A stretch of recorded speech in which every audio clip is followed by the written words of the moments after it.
Tonight I just want to take a few minutes to talk about this overall process and where we stand. You saw as you walked in a graphic indication of where we are, which is about halfway through in the overall process.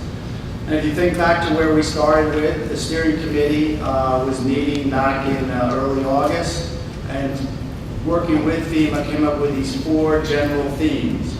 One was housing in neighborhoods, waterfront restoration, economic development, and community facilities.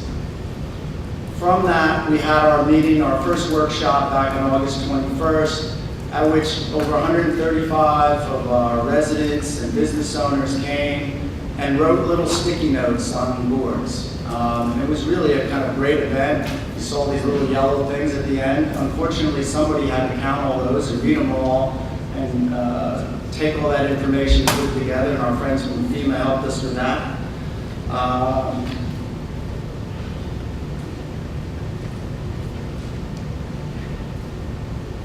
Afterwards, we took all that information and formed committees. And we had about 56 people who signed up for the committees.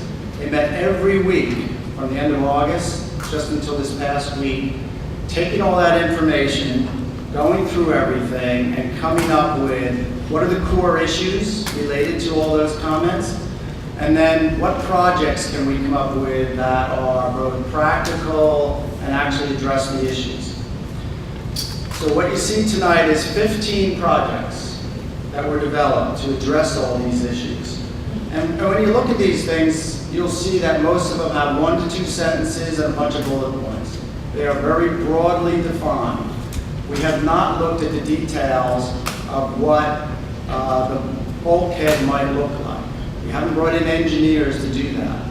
This was just to get these ideas in front of you, the rest of the community, and get your feedback in terms of what are the priorities moving forward.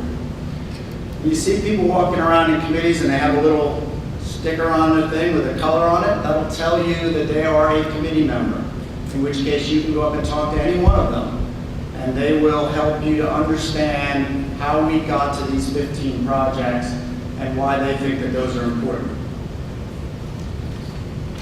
This really is a community-driven process, and we need your input. We continue to need your input going forward.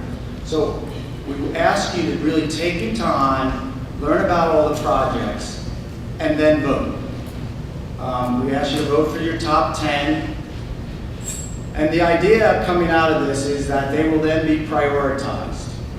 And we will be able to see from your results what you believe, what the community at large believes are the most important elements that need to be addressed. We will then move forward from there with the committees meeting, starting, I hate to say this, committee members, you don't get any break.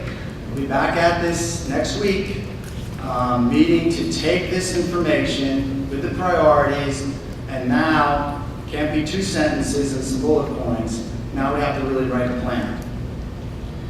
Fortunately, we have our FEMA support staff there to help us, who will help us write the plan, will help us identify some funding sources, will help us identify the costs associated with it. And then we also have some help in terms of grant applications.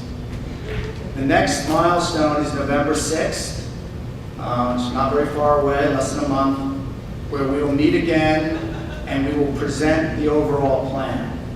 Now, if you look at one of the plans that was done for Waterbury, Vermont, it's about 1.5 inches thick and probably 70 or 80 slides. And I can guarantee you that I am not going to stand up here and go through all those slides. What we intend to do is to try to take that information and condense it into back in a similar format, and really have the committee members there to discuss the details of it. I'm really, to be perfectly honest, on the periphery of all that. I'm just there to help the train move along, and it's really up to the committee members and the project advocates to explain all those things.